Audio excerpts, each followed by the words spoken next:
मैं हूं आपके साथ चित्रा त्रिपाठी। मौलानाओं की मौजूदगी में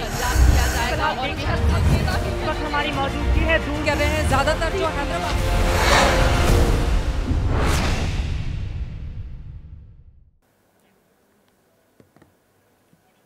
ओरिएंट बेल टाइल्स स्टूडियो से आप देख रहे हैं एबीपी न्यूज। नमस्कार, एबीपी न्यूज पर सभी दर्शकों का बहुत बहुत स्वागत है। मैं हूं आपके साथ चित्रा त्रिपाठी।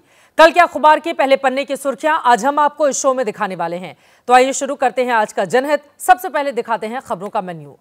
औरंगजेब की कब्र को लेकर उठे विवाद के बाद नागपुर में कल इसी वक्त हिंसा हुई थी। पुलिस वालों पर हमले हुए थे। हिंदू मोहल्लों को निशाना बनाया गया था। नागपुर की देश में अलग पहचान है। ऐसे में नागपुर का यह दंगा प्रयोग, साजिश या महज संयोग है, ये बड़ा सवाल है। जनहित में आज इसी का जवाब तलाशने की करेंगे कोशिश। दंगाइयों ने कल चाकू, तलवार, कुल्हाड़ी को हथियार बनाया।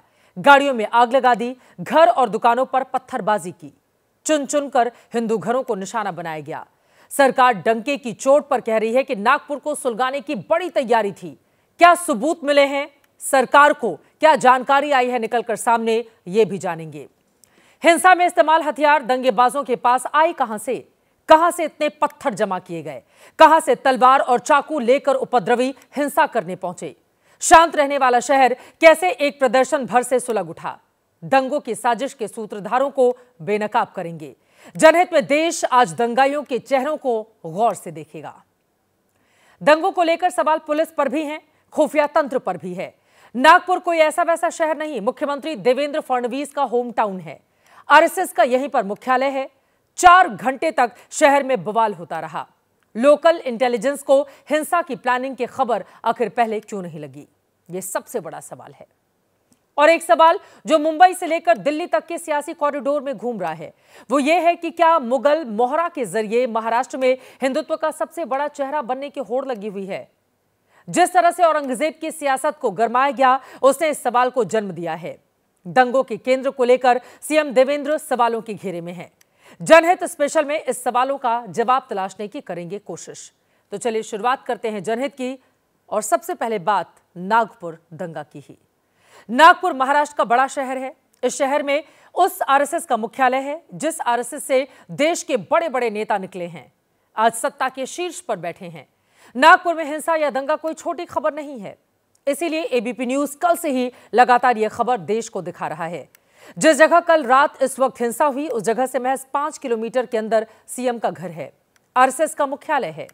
सवाल तो यही है कि क्या नागपुर दंगा का प्रयोग साजिश है या फिर महज संयोग है? ये 4 अलग अलग तस्वीरें आपके सामने हैं। इन 4 तस्वीरों में नागपुर हिंसा की पूरी थ्योरी कैद है। कहानी की शुरुआत होती है नागपुर से करीब 500 किलोमीटर दूर औरंगजेब की उस कब्र से, जिसे हटाने को लेकर भगवा ब्रिगेड ने सोमवार को राज्य भर में प्रदर्शन किया। इसी प्रदर्शन की वजह से नागपुर में तनातनी हुई। दिन में अलग अलग छटपुट घटनाओं ने शाम होते होते हिंसक रूप ले लिया। रमजान का रोजा तोड़ने के बाद बड़ी संख्या में मुस्लिम समुदाय के लोग सड़क पर उतर आए। यह तस्वीर उसी वक्त की है। शिवाजी की मूर्ति वाले चौक पर एक तरफ हिंदू पक्ष के लोग थे, दूसरी तरफ मुस्लिम। दोनों में भिड़ंत हुई तो पुलिस ने रोकने की कोशिश की और देखते ही देखते हिंसा की आग में नागपुर झुलस गया। सवाल यह है कि क्या मुगल आक्रांता औरंगजेब का विरोध होगा तो देश में दंगे हो जाएंगे? हिंसा की आग में हाईजैक नागपुर।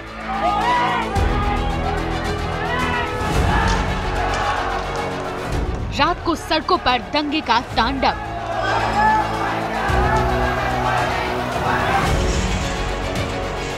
चारों तरफ धार्मिक नारों का उन्माद और नॉन स्टॉप पत्थरबाजी की बरसात।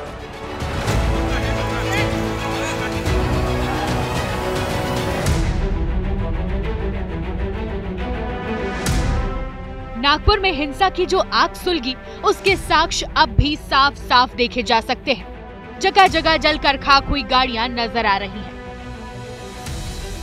घरों, गाड़ी के शीशे पत्थरबाजी की गवाही दे रहे हैं।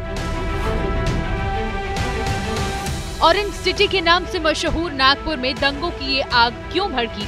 नागपुर कैसे दंगों का एपिसेंटर बना, पहले उससे समझिए।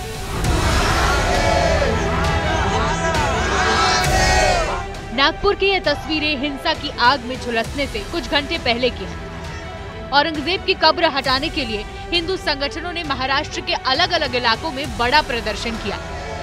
नागपुर में भी बजरंग दल छत्रपति शिवाजी महाराज की प्रतिमा के पास जुटा, औरंगजेब का पुतला दहन किया। बजरंग दल के प्रदर्शन का एक हिस्सा निकालकर सोशल मीडिया पर सर्कुलेट किया गया। वीडियो को धर्म विशेष की बेअदबी कहकर प्रचारित किया गया।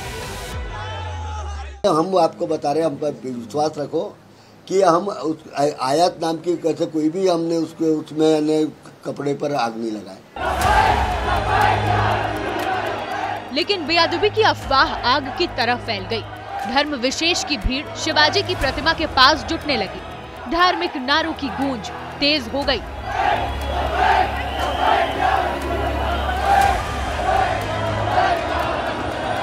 शहर में कल एक नहीं 3 घटनाएं हुई हैं। 11 बजे अग्रसेन चौक पर दो पक्षों के लोग आमने सामने आ गए। 11:30 बजे एक युवक के सिर पर हमला हुआ तो तनाव बढ़ा। शाम 7:30 बजे लोग शिवाजी की मूर्ति के पास जमा होने लगे।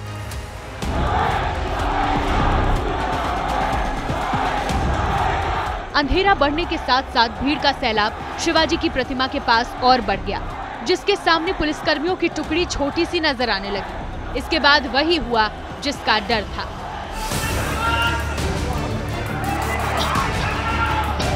धार्मिक नारों की गूंज ने कुछ देर बाद हिंसा की शक्ल ले ली। वहां मौजूद गाड़ियों को आग के हवाले कर दिया। एक क्रेन, 2 जेसीबी सहित दर्जन भर गाड़ियां जला दी गई। पुलिस बल की तैयारियों के सामने उपद्रवियों की भीड़ 20 साबित हुई। पुलिस हालात को नियंत्रण में करती उससे पहले ही दंगाइयों ने पूरे इलाके को हाईजैक कर लिया।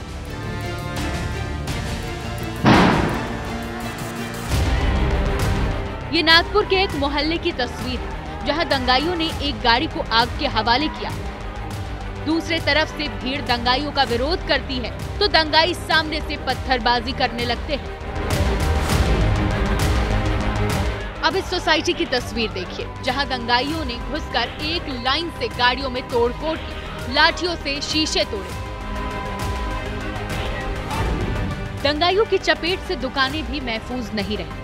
बंद रेस्टोरेंट के बाहर दंगाई पहुंचते हैं, दुकान के साइन बोर्ड को फोड़ते हैं, बाहर रखे स्टॉल को उखाड़ फेंकते हैं और शटर को तोड़ने की कोशिश करते हैं। इन हालात को काबू में करने के लिए पुलिस ने इलाके में कर्फ्यू लगाया, लेकिन मोमिनपुरा में फिर से हिंसा की आग भड़क गई। गाड़ियां धू-धू कर जलती नजर आई, जिसके बाद यहां भी सुरक्षा बलों को तैनात करना पड़ा। हिंसा की चपेट में आए एक क्लिनिक पर एबीपी न्यूज संवाददाता मृत्युंजय पहुंचे। दंगाइयों ने क्लिनिक में दवाइयां और मेडिकल इंस्ट्रूमेंट को नुकसान पहुंचाया। दवाखाना है और यहाँ पर भी दंगाई घुस गए। उन्होंने इस क्लिनिक को नुकसान पहुँचाया, काफ़ी ज़्यादा संपत्ति को नुकसान पहुँचाया। दरवाज़ा जो है ये तोड़ दिया। ये क्लिनिक को भी काफ़ी ज़्यादा नुकसान पहुँचाया। देखिए दवाइयाँ बिखरी फैली हुई हैं, देवी देवताओं की तस्वीरें हैं, उसको नुकसान पहुँचाया गया। पूरे जो दवाई है यहाँ पर काफ़ी ज़्यादा इस क्लिनिक में नुकसान पहुँचाया गया। ये तोड़फोड़ की गई। नागपुर में ये सब हुआ औरंगजेब की कब्र को लेकर, जो यहाँ से करीब 500 किलोमीटर दूर खुलदाबाद में है। सवाल तो ये भी है कि दंगाइयों को ये हिम्मत मिलती कहां से है? अचानक इतने ज्यादा ईंट, पत्थर, लाठी डंडे कहां से आ जाते हैं? अगर अचानक से नहीं मिल सकते, इसका मतलब कहीं ना कहीं पहले से बकायदा प्लान तैयार होता है। नागपुर में जो हुआ उसमें जिन हथियारों का इस्तेमाल दंगा भड़काने के लिए किया गया, उनमें ईंट, पत्थरों के अलावा चाकू, तलवार और कुल्हाड़ी जैसे घातक हथियार भी थे। सवाल तो यह है कि इस तरह के हथियार क्यों रखे जाते हैं?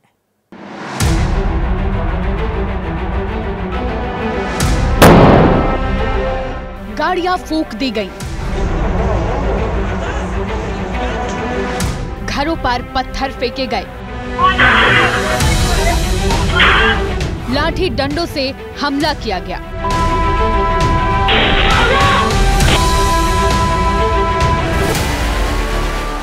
सोमवार की रात नागपुर में हिंसा की आग भड़की और फिर देखते ही देखते इसने शहर के एक हिस्से को अपनी चपेट में ले लिया। शहर के शिवाजी मूर्ति वाले इलाके में फ्लाईओवर के पास की ये तस्वीर है। इस वक्त तक दंगा शुरू नहीं हुआ था। आप इसे दंगों की शुरुआत का वीडियो कह सकते हैं।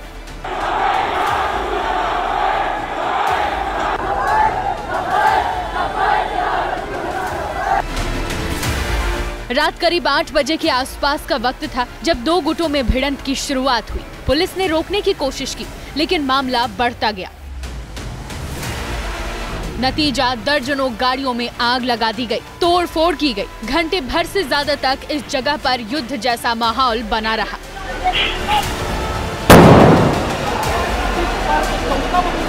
गाड़ियों में सुलगती आग की ये तस्वीरें सोमवार रात 9:15 बजे के आसपास की हैं। पुलिस ने दंगाइयों को खदेड़ा तो पहले पुलिस पर पत्थर फेंके गए, फिर रोड किनारे खड़ी गाड़ियों में आग लगा दी गई। बीच बीच में ये जो आवाजें आ रही है, ये आवाज आंसू गैस के गोलों की है, जिसे दंगाइयों पर पुलिस चला रही है। 2 घंटे से ज्यादा तक का ये पूरा इलाका पुलिस और दंगाइयों के बीच जोर आजमाइश का केंद्र बना रहा। मौके से मिले सबूतों की पड़ताल करने के बाद हमने पाया कि नागपुर को सुलगाने के लिए दंगाइयों ने ईंट, पत्थर, लाठी, डंडे, पेट्रोल, माचिस, चाकू, कुल्हाड़ी और नकाब जैसे हथियारों का इस्तेमाल किया और सालों से शांत नागपुर के सीने पर दंगे का खंजर चला दिया। एबीपी न्यूज की टीम सुबह जब हिंसा वाली सड़क पर रिपोर्टिंग कर रही थी, तब वहीं ये बड़ा सा चाकू दिखा। दंगाइयों की नियत का अंदाजा आप इससे लगा सकते हैं। हमने हिंसा वाले इलाके से आई तस्वीरों की पड़ताल की तो एक दंगाई के हाथ में चाकू दिख भी गया। ईंट पत्थर से पुलिस और घरों को तो निशाना बनाया ही गया, चाकू लेकर निकलने की घातक मंशा क्या रही होगी, इसका आप अंदाजा खुद लगा सकते हैं। ये तो वो दंगाई है जिसका चेहरा कैमरे में कैद हुआ। ज्यादातर उपद्रवियों ने गमछे और रुमाल से चेहरे को ढक रखा था। जिन दंगाइयों को अपना चेहरा सीसीटीवी में कैद होने का डर सता रहा था, उसने सीसीटीवी को भी निशाना बना दिया। ऐसा लग रहा है कि कुछ दंगाई अपने साथ पेट्रोल और माचिस लेकर चल रहे थे। रास्ते में जहां गाड़ियां दिखी, उसमें आग लगा दी गई।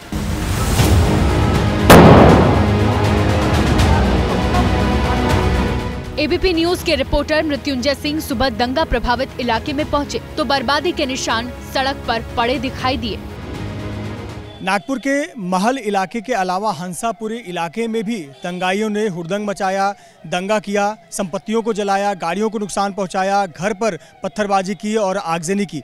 तस्वीरें आपको हंसापुरी इलाके की दिखाते हैं। ये सड़क के किनारे ये जो बाइक आपको नज़र आ रही है, लगभग 6 से 7 या कम से कम हम कहें आधा दर्जन से अधिक बाइक हैं जिनको आग के हवाले कर दिया गया। और दंगाई जब यहाँ पर आए तो उन्होंने पत्थरबाजी भी की, घरों पर पत्थरबाजी की और फिर घरों और दुकानों के सामने जो वाहन खड़े थे, बाइक खड़े थे, उनको आग के हवाले कर दिया, तोड़फोड़ किया। हमने 2 दर्जन से ज्यादा सीसीटीवी वीडियो की पड़ताल की है। पाया गया कि कुछ दंगाई हाथ में लाठी, डंडे और पत्थर लेकर चल रहे थे। चुन चुन कर घरों को निशाना बनाया गया, गाड़ियों के शीशे तोड़ दिए गए।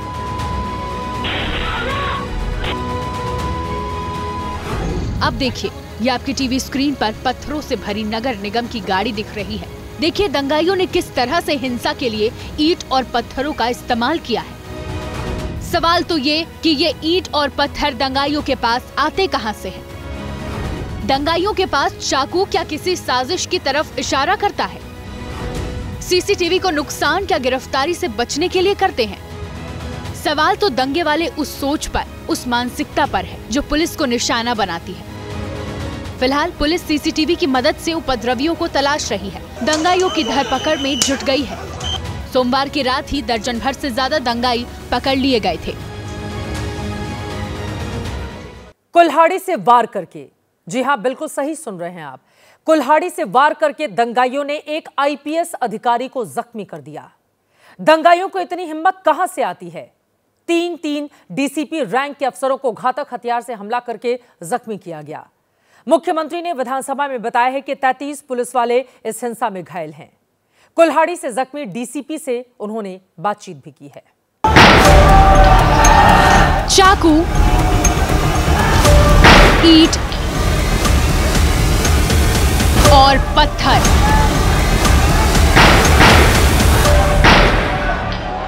हिंसा के इन हथियारों की तस्वीरें कैमरे में भी कैद हैं। इन्हीं हथियारों से सोमवार की रात नागपुर की सड़कों पर घंटों उपद्रवियों ने तांडव मचाया।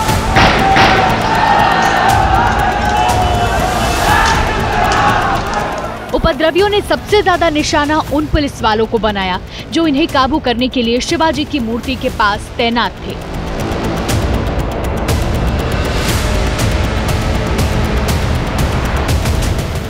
इस वीडियो में एक जख्मी जवान को आप देख सकते हैं। पत्थरबाजी में उसे चोट लगी तो जमीन पर बैठ गया। सैकड़ों पुलिस वाले उस वक्त फ्लाईओवर के नीचे स्थिति को काबू करने के लिए ड्यूटी दे रहे थे। पुलिस की टीम को डीसीपी निकेतन कदम लीड कर रहे थे। तभी एक उपद्रवी ने उन पर कुल्हाड़ी से हमला कर दिया। डीसीपी के हाथ से खून बह रहा था, इसलिए हमने इसे ब्लैक एंड व्हाइट कर दिया है। रात को जिस वक्त निकेतन कदम पर हमला हुआ, उस वक्त मौके पर एबीपी न्यूज के रिपोर्टर रजत वशिष्ठ भी रिपोर्टिंग कर रहे थे। ये नागपुर के जोन 5 के डीसीपी हैं निकेतन कदम, जिनके आप देख सकते हैं कि वो कितनी बुरी तरीके से जख्मी हुए हैं। तो कहीं ना कहीं पुलिस को भी इस पूरी स्थिति में को काबू करने में बड़ा नुकसान जो है वो उठाना पड़ रहा है। काफी पुलिस कर्मचारी जो हैं वो जख्मी हुए हैं। घायल निकेतन को अस्पताल में भर्ती कराया गया, जहां उनकी हालत खतरे से बाहर है। रात को सीएम देवेंद्र फडणवीस ने उनसे वीडियो कॉल पर बात की और हालचाल जाना। हातावर लगा। यस सर, अच्छा, मग प्लास्टिक सर्जरी केली, काय केलं त्याच्यामध्ये? हो सर, प्लास्टिक सर्जरी केली सर, काही नर्व्स वगैरे डॅमेज झाल्या नाही। चलो, व्हेरी गुड। ठीक आहे, तुम्ही चांगलं तिथे समोर गेलात आणि सगळ्यांचा सामना केला, त्याबद्दल तुमचं अभिनंदन आहे आणि आम्ही सगळे तुमच्या पाठीशी आहोत आणि लवकर तुम्ही ठीक व्हावं अशी आमची प्रार्थना आहे आणि अशाच प्रकारे नेहमी तुम्ही चांगलं काम कराल अशी बिल्कुल ईश्वरचरणी प्रार्थना है। इसके बाद हमारे रिपोर्टर रजत वशिष्ठ ने भी निकेतन से बात की और घटना की जानकारी ली। उस टाइम पे हम जब क्राउड को कंट्रोल कर रहे थे, डिस्पर्स करने का प्रयास कर रहे थे, जो वहाँ पे मौजूद इंसान था उसके पास कुल्हाड़ी थी, उसने कुल्हाड़ी से वार किया और वो हाथ पे लगाया। It's a deep injury, but हमारी सब टीम जो है वहाँ से बहुत सेफली बाहर निकल के आई और उसके बाद नागपुर पुलिस ने हमने पूरी स्थिति पे भी बहुत अच्छी तरह से नियंत्रण भी पाया है। निकेतन कदम 2018 बैच के आईपीएस हैं, नासिक के रहने वाले हैं। आईपीएस बनने से पहले निकेतन आईटी कंपनी में काम करते थे।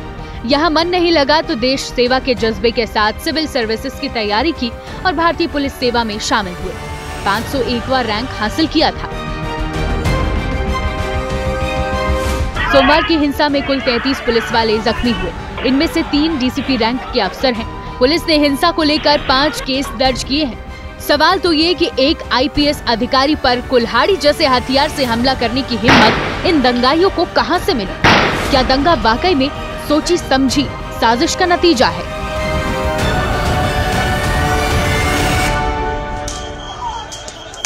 नागपुर के हिंसा को लेकर सरकार का कहना है कि यह महज संयोग नहीं हो सकता। सीएम से लेकर डिप्टी सीएम तक साजिश की बात कह रहे हैं। आखिर ये साजिश की थ्योरी पुख्ता क्यों हो रही है? कैसे सिर्फ चुन चुनकर हिंदुओं के घरों पर हमले हुए? नागपुर हिंसा का वो टूल किट क्या है, अब वो देखिए।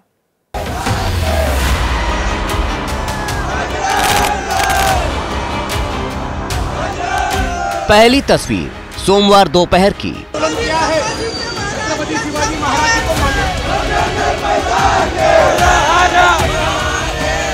दूसरी तस्वीर सोमवार देर शाम की। दोनों तस्वीरें महाराष्ट्र के नागपुर की ही है।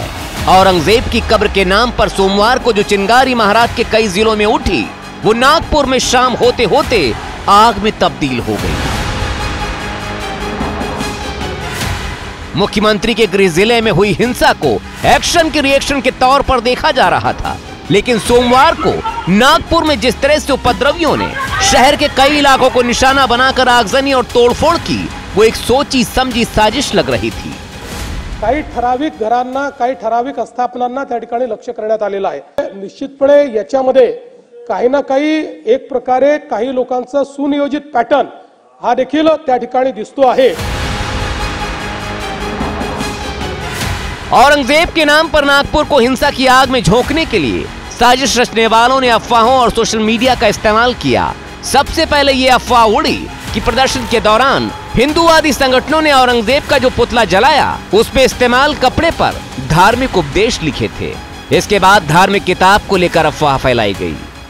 कंट्रोल में है, थोड़ी तनावपूर्ण है, लेकिन स्थिति कंट्रोल में है सोशल मीडिया अकाउंट के माध्यम से जो लोग इस घटना को अलग अलग प्रकार से समाज में लेके जा रहे हैं, उसके ऊपर भी ट्रैकिंग चालू कर दिया है। पुलिस की ओर से समुदाय विशेष की नाबालिगों की पिटाई की खबर भी सामने आई, जिसके बाद सोमवार शाम की नमाज के बाद सैकड़ों की भीड़ गणेश पेट, महाल और चिटनीस पार्क समेत कई इलाकों में सड़कों पर जुटने लगी और सुनियोजित तरीके से अलग अलग इलाकों में जाकर भीड़ ने पथराव और आगजनी शुरू कर दी। इस पर हमला करना, पेट्रोल बम फेंकना, पत्थर फेंकना, हथियार से हमला करना, पुलिस के ऊपर हमला करना, फायर ब्रिगेड के ऊपर हमला करना, ये सोची समझी साजिश है। और इसीलिए जो सोची समझी साजिश से कानून व्यवस्था बिगाड़ने की कोशिश करेगा, कानून जो भी हाथ में लेगा उसको बख्शा नहीं जाएगा।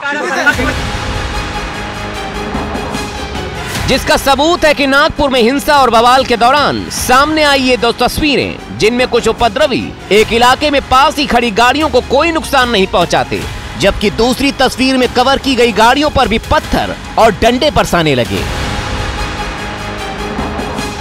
एबीपी न्यूज के रिपोर्टर हिंसा प्रभावित इलाके में पहुंचे तो चश्मदीदों ने बताया कि घर के पास मंदिर और मूर्ति की तस्वीर के आसपास भी उपद्रवियों ने उत्पात मचाया। दुकान बंद करके आए, 10:30 बजे का टाइम था, खाना खाने बैठे थे, पीछे से खूब आवाज आ रही थी। पहले लोग बोल रहे थे कि भैया गीतांजलि के बाद जम के कुछ तमाशे हो रहे, झगड़े फसाद हो रहे। हमको उठते में यहाँ तक के आ गए 100-150 लोग। हम जैसे ही झाँक के देखने लगे तो इधर पत्थर मारे, उधर पत्थर मारे। इनने 1-2 झांकी रखे थे, जैसे भगवान की झांकी थी और पोस्टर थे, वो देख के उनने मतलब और ज़्यादा, वो तो आजू बाजू जो कर रहे थे, लेकिन हमारे यहाँ पे मेन करने का रीज़न क्या था कि उनको ये सब दिखा।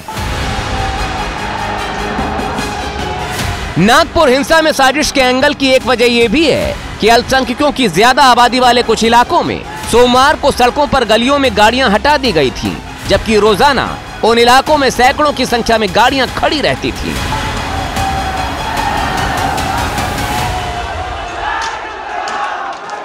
कल रात नागपुर में बवाल पूरे 4 घंटे तक चला। कल रात 9 बजे जब मैं आपको खबर दे रही थी, उसके कुछ देर के बाद पुलिस ने दावा किया था कि स्थिति काबू में है, लेकिन जो तस्वीरें सामने आई, हमारी टीम ने जो सीसीटीवी वीडियो खंगाले हैं, उसने इस बात के सबूत दिए हैं कि हिंसा रात 12 बजे तक होती रही। सवाल खुफिया तंत्र पर है, सवाल पुलिस पर है। पहली तस्वीर रात 8:06 की है। दूसरी तस्वीर का वक्त 9:16 का है। तीसरी तस्वीर रात 11:28 की है। ये तीनों तस्वीरें सीसीटीवी कैमरे में कैद हुई हैं। तीनों पर समय दर्ज है और तीनों तस्वीरें बताती हैं कि नागपुर में हिंसा कोई घंटा 2 घंटा नहीं, बल्कि 4 घंटे से ज्यादा वक्त तक चलती रही। अब तक जो तस्वीरें हमें मिली हैं, उनमें से सीसीटीवी की ये आखिरी तस्वीर है। समय रात के 11:28 का हो रहा है। इस तस्वीर में कार पर उपद्रवियों का झुंड लाठी और डंडों से हमला करता है।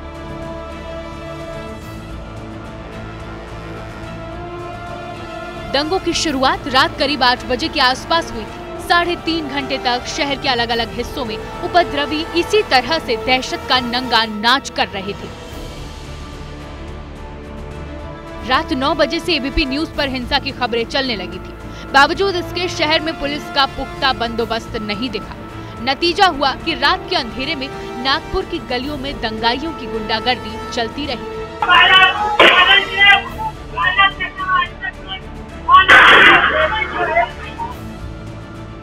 गाड़ियों में आग लगा दी गई, तोड़फोड़ की, घरों पर पत्थर फेंके गए। सवाल तो ये कि नागपुर कोई ऐसा वैसा शहर नहीं है। नागपुर मुख्यमंत्री देवेंद्र फडणवीस का गृह शहर है। केंद्रीय मंत्री नितिन गडकरी इसी नागपुर से आते हैं। बीजेपी के प्रदेश अध्यक्ष चंद्रशेखर बावनकुले नागपुर के पालक मंत्री हैं। इसी नागपुर में आरएसएस का मुख्यालय भी है। नागपुर में महाराष्ट्र की शीतकालीन राजधानी है। बावजूद इसके इस शहर में 4 से 5 घंटे तक दंगाइयों का उत्पात रहा। स्थानीय विधायक का आरोप है कि पुलिस बुलाने पर भी समय से संवेदनशील जगहों पर नहीं पहुंची। पुलिस पर गंभीर आरोप आप कर रहे हैं। सरकार आपकी पार्टी की है, गृह विभाग आपकी पार्टी के पास है। गरीब इसलिए मैंने चौकसी करने के लिए बोला। देवेंद्र जी भी ध्यान रखे हैं, रात में उनका भी वीडियो आया, वो पूरी रात पुलिस से बात कर रहे हैं। लेकिन पुलिस ने जिन जिन जहाँ टेंशन पहले होता है नागपुर में, जहाँ दो समाज मुस्लिम और हिंदू बस्तियां जुड़ के है, वहाँ ज्यादा टेंशन होता है, वहाँ पहले पुलिस पहुंचती है। इस बार सबसे लास्ट में पुलिस वहाँ पहुंची। कई स्थानीय लोगों ने भी एबीपी न्यूज को बताया कि फोन करने के बाद भी पुलिस की तरफ से रिस्पांस नहीं मिल रहा था। सवाल ये कि घंटों शहर में कोहराम मचा रहा है, इसकी तैयारी अचानक तो हुई नहीं होगी, फिर पुलिस और लोकल इंटेलिजेंस को खबर क्यों नहीं लगी?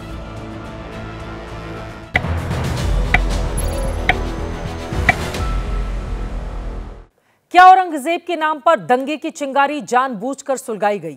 क्या इस आग को हवा वही दे रहे थे जिनका काम पानी डालना था, आग को बुझाना था? क्या महाराष्ट्र में मुगल मोहरे पर हिंदुत्व का चेहरा बनने की कोशिश की जा रही है? क्या नागपुर में जो हुआ उसके पीछे हिंदू हृदय सम्राट बनने की चाहत है?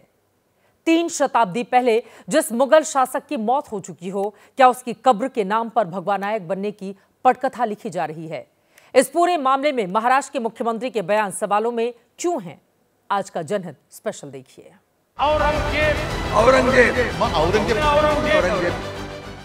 महाराष्ट्र में हिंदुत्व की राजनीति के 3 चेहरे, उद्धव ठाकरे, देवेंद्र फडणवीस और एकनाथ शिंदे। तीनों की सियासत का केंद्र बिंदु कौन सबसे बड़ा हिंदू?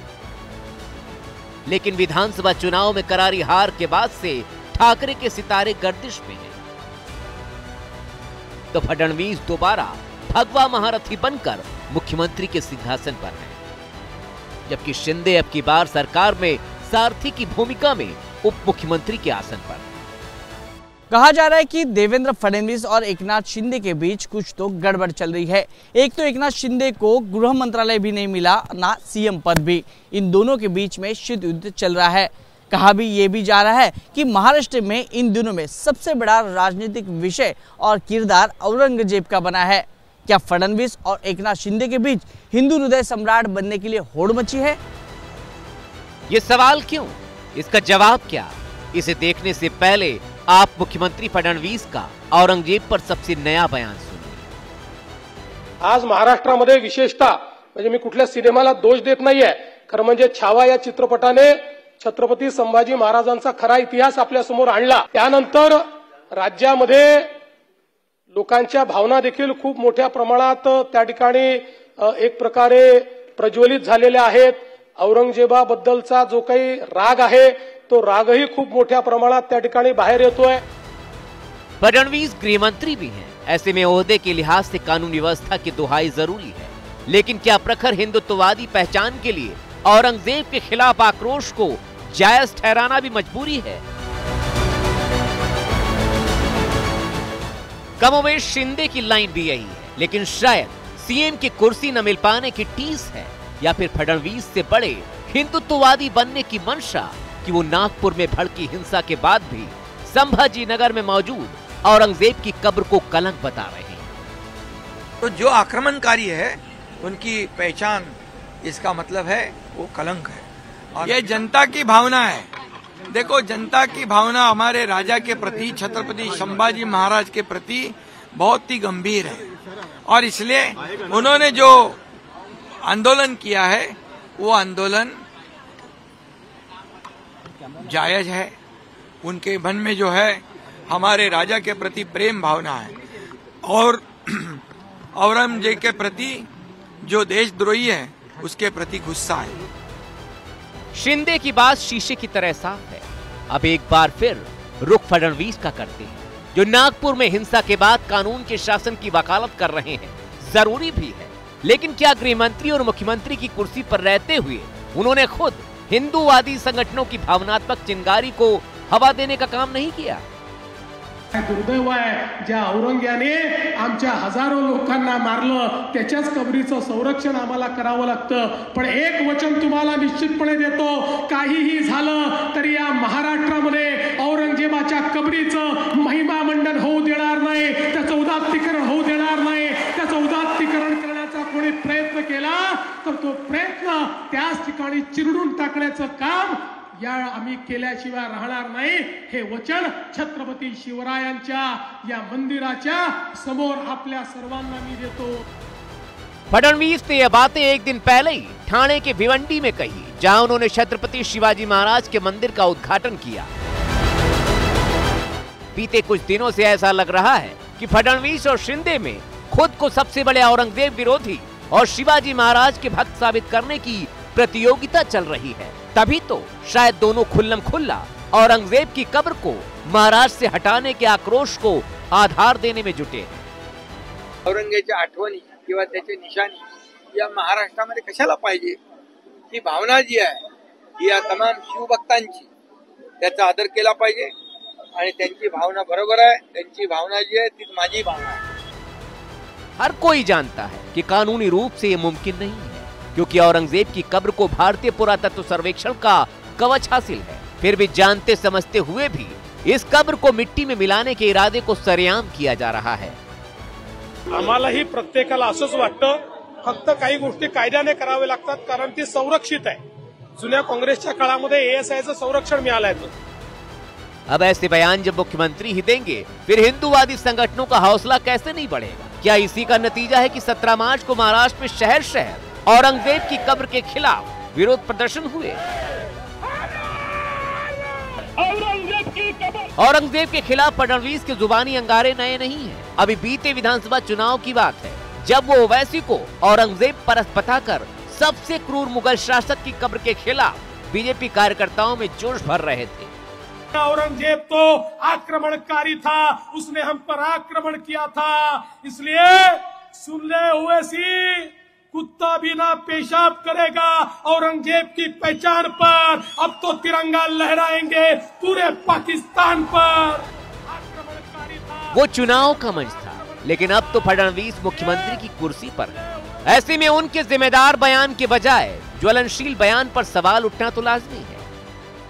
फडणवीस के पास शिंदे सरकार में भी गृह मंत्रालय की जिम्मेदारी थी, यानी कानून व्यवस्था के सुप्रीम कमांडर वही थे, लेकिन तब भी वो औरंगजेब के नाम पर नैरेटिव गढ़ने में आगे थे। मुख्यमंत्री उप मुख्यमंत्री की कुर्सी पर रहते ही नहीं, नेता विपक्ष की हैसियत पे भी फडणवीस औरंगजेब की कब्र पर फातिहा पढ़ने वालों को सियासी फांस पे फंसाने की कोशिश करते थे। औरंगजेब की समाधि पर वो असदुद्दीन ओवैसी जाता है और माथा टेकता है और तुम देखते रह जाते हो। अरे शर्म करो, चुल्लू भर पानी में डूब मरो, चुल्लू भर पानी में डूब मरो। अरे ओवैसी सुन ले, कुत्ता भी ना पेशाब करेगा औरंगजेब की पहचान पर। अब जो भगवा लहराएगा पूरे हिंदुस्तान पर। लेकिन तब बात और थी।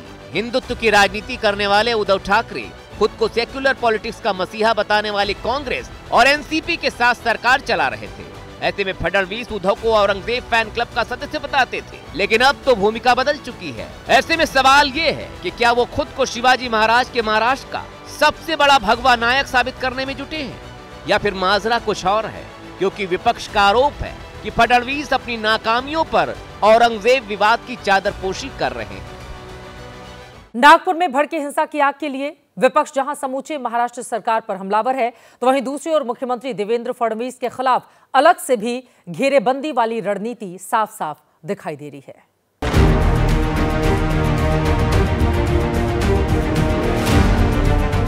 चिल्ला चिल्ली नाटक ढोंग क्यों कर रहे, नाटक क्यों कर रहे? जाओ मोदी जी के पास, यूपी में चला रहे थे वैसा बुलडोजर चलाओ ना, किसने रोका है? एक तो पहली बात देवेंद्र जी फडणवीस जी ने रिजाइन करना चाहिए।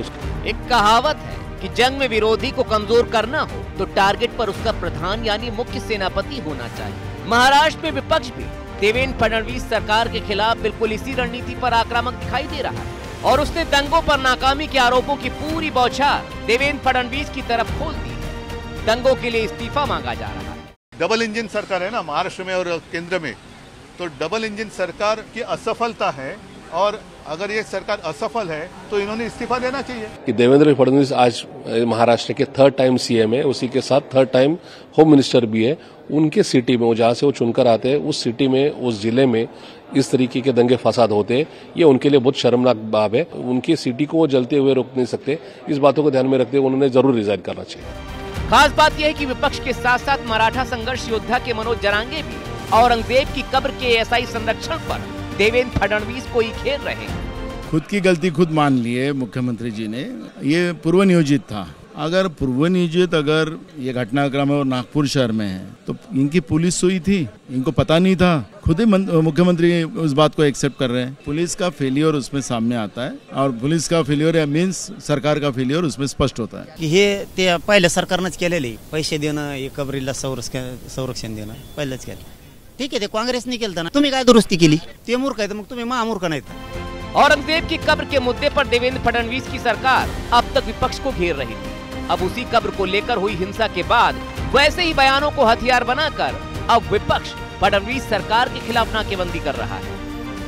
औरंगजेब के नाम पर हिंसा के बाद तनावपूर्ण माहौल के बीच नागपुर में शांति है, लेकिन जिस सियासत को इस पूरी हिंसा के पीछे जिम्मेदार माना जा रहा है वो सियासत और ज्यादा उबल रही है। दोनों ओर से जुबानी शोलों वाले वार पलटवार सियासी माहौल को और दहका रहे हैं।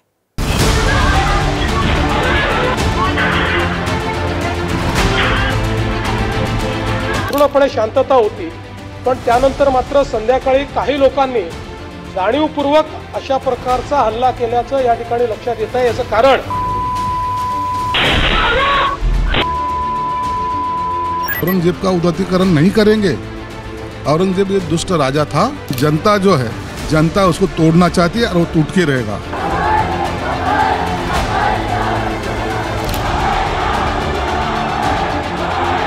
भाजपा को महाराष्ट्र का मणिपुर करना है। जिसने भी पुलिस के ऊपर हाथ उठाया वो हाथों को तो हम छोड़ेंगे नहीं। कई तस्वीर किसी बादशाह के बनाकर जलाए पूरे महाराष्ट्र में, कोई रिएक्शन नहीं हुआ। ये सोची समझी साजिश है। फिल्म छावा से उठा औरंगजेब के खिलाफ नफरत का तूफान नागपुर को झुलसाने के बाद अब सियासी गलियारों में भी घूम रहा है। शांत रहने वाले नागपुर पर दंगे का जो दाग लगा, उससे बेफिक्र सियासत एक दूसरे पर दंगे के आरोपों की कालिख पोतने में जुटी हुई है। एकूणच याच्यामध्ये जर आपण बघितलं तर सकाळची एक घटना घडल्यानंतर मध्यंतरीच्या काळामध्ये पूर्णपणे शांतता होती, पण त्यानंतर मात्र संध्याकाळी काही लोकांनी जाणीवपूर्वक अशा प्रकारचा हल्ला केल्याचं या ठिकाणी लक्षात येत आहे। याचं कारण जवळपास एक ट्रॉली भरून त्या ठिकाणी दगड मिळालेले आहेत आणि काही लोकांनी जमा करून ठेवलेले दगड, वरती जमा करून ठेवलेले दगड हे आपल्याला पाहायला मिळाले। भाजपा को महाराष्ट्र का मणिपुर करना है। किसी न किसी को जलाया जा रहा है, किसी को मारा जा रहा है। जहाँ जहाँ भाजपा को शासन चलाने नहीं आता है वहाँ दंगे भड़काते हैं। दंगे जिस तरह से भड़के, हजारों की भीड़ एक साथ जिस तरह पत्थरबाजी करती और बमबाजी करती दिखी, गाड़ियां तोड़ी और जलाई गईं, उस पर हजारों सवाल हैं। लेकिन दंगे के बाद शायद ही कोई ऐसा मंत्री या जनप्रतिनिधि रहा हो जिसने माहौल को दहकाने के बजाय शांत करने वाला बयान दिया हो। ये पुलिस पर हमला करना, पेट्रोल बम फेंकना, पत्थर फेंकना, हथियार से हमला करना, ये सोची समझी साजिश है। कानून जो भी हाथ में लेगा उसको बख्शा नहीं जाएगा। हिंदुओं के मकान में घुसे, मुस्लिम मतदाताओं को कुछ नहीं हुआ। और मुझे दुख के साथ कहना पड़ता है कि कल पुलिस हिंदू नागरिकों के साथ नहीं थी। जिन्होंने ये घटना की उनके सारे फोटो इनके डीवीआर में सब है। वहीं महाराष्ट्र सरकार से पूरे 360 डिग्री उलट दंगाई स्क्रिप्ट के पीछे विपक्ष बिना जांच, बिना किसी रिपोर्ट के सीधे तौर पर महाराष्ट्र सरकार से लेकर बीजेपी को कटघरे में खड़ा कर रहा है। आरोपों की संगीन तलवार लटका रहा है, कह रहा है कि बीजेपी जो चाहती थी वो हो रहा है। नागपुर में हिंसा होने का कारण नहीं है, वहाँ देवेंद्र जी का चुनाव क्षेत्र है, वहाँ दंगे कौन करेगा, किसकी हिम्मत है? उनकी गैंग होगी, उनके लोग हो गए दंगा करने वाले। औरंगजेब की कब्र की बात आप करते हो, क्यों उखाड़ने की बात करते हो आप? जो स्टेटमेंट्स महाराष्ट्र के सरकार के मिनिस्टर्स और चीफ मिनिस्टर तरफ से आ रहे हैं, गवर्नमेंट प्रोवोकेटिव स्टेटमेंट्स दे रही है, उसका कंडेम करता हूँ वायलेंस का। कई तस्वीर किसी बादशाह के बनाकर जलाए पूरे महाराष्ट्र में, कोई रिएक्शन नहीं हुआ। बीजेपी यही चाहती है और वही हो रहा है। 300 साल से कब्र में लेटे औरंगजेब के मुद्दे को जमीन पर लाने का काम भी इसी सियासत ने किया, जिसका नतीजा हुआ कि सालों से शांत नागपुर जैसा शहर भी सुलग उठा।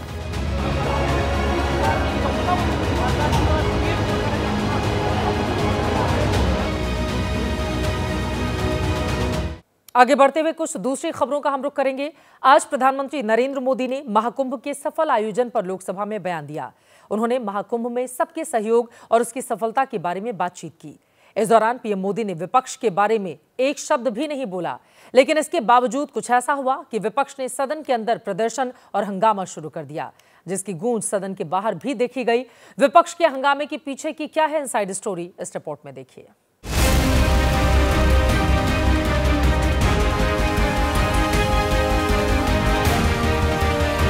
पूरे विश्व ने महाकुंभ के रूप में भारत के विराट स्वरूप के दर्शन किए।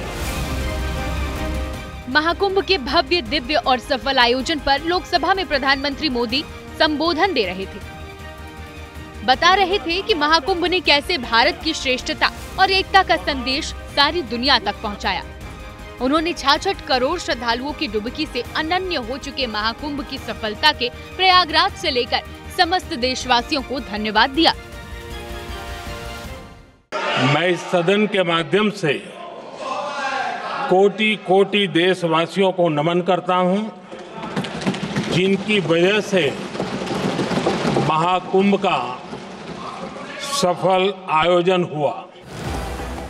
अपने संबोधन में प्रधानमंत्री भले ही एकता की बात करते दिखे हों, लेकिन उनकी बात पर लोकसभा में विपक्ष ने एकता नहीं दिखाई। पीएम का संबोधन खत्म हुआ तो विपक्ष उनसे सवाल पूछना चाहता था, लेकिन अनुमति नहीं मिली तो वेल में आकर प्रदर्शन शुरू कर दिया। विपक्ष की आवाज बुलंद हुई तो लोकसभा स्पीकर ओम बिरला ने प्रधानमंत्री मोदी के संबोधन पर सवाल पूछने की इजाजत न दिए जाने के पीछे नियम 372 का हवाला दिया। 372 के अंदर ये नियम है कि माननीय मंत्री जी या प्रधानमंत्री स्वेच्छा से स्टेटमेंट देते हैं, और उसमें यह भी नियम है कि माननीय मंत्री जी और प्रधानमंत्री जी स्टेटमेंट के बाद कोई सवाल नहीं होता है। संसद का नियम 372 किसी सार्वजनिक महत्व के विषय पर प्रधानमंत्री या मंत्री को बयान देने की अनुमति देता है, लेकिन सदन में उस समय कोई प्रश्न नहीं पूछा जा सकता।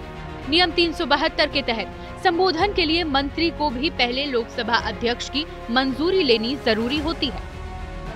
हंगामे के बाद विपक्ष सदन से वॉकआउट कर गया, जिसके बाद लोकसभा की कार्रवाई 1 बजे तक के लिए स्थगित कर दी गई। लेकिन लोकसभा से निकलकर बाहर भी ये मुद्दा उबलता दिखा। कुंभ हमारी एक प्रकार से हमारा ट्रेडिशन है, हिस्ट्री है, कल्चर है। एक कंप्लेंट थी, एक शिकायत थी, श्रद्धांजलि नहीं दी प्रधानमंत्री ने। देश के सामने उनको बताना चाहिए था कि कितने लोग महाकुंभ में गायब हुए हैं, कितने लोगों को जाने गई है, और ये सरकार उनके परिवारजनों को क्या सहायता देगी। विपक्ष ने सवाल उठाए तो बीजेपी ने पलटवार किया। कहा विपक्ष का काम सिर्फ मौका ढूंढना है। धन्यवाद का माहौल था, उसमें विरोधी तो उसमें हमेशा विपक्ष का तो यही कि मौका ढूंढ रहे हैं, क्योंकि उनको अब कुछ मौका नहीं मिल रहा। महाकुंभ के आयोजन को सफल बताते हुए मोदी सरकार से लेकर योगी सरकार जहां अपनी पीठ थपथपा रही है, वहीं विपक्ष वहां हुई भगदड़ और मौतों पर सरकार को बार बार घेरने का प्रयास कर रहा है। और अब आज का जनहित मंत्र। देश में जब भी नफरत ने पांव पसारे, आगे बढ़कर उसकी काट निकाली गई। आज उसी काट की समूचे देश को जरूरत है। हिंदी के मशहूर कवि उदय प्रताप सिंह ने लिखा है, न मेरा है न तेरा है, ये हिंदुस्तान सबका है, नहीं समझी गई ये बात तो नुकसान सबका है। इसीलिए एक रहिए, नेक रहिए, इसी में सभी की भलाई है। इसी के साथ जनहित में अभी के लिए मुझे दीजिए इजाजत।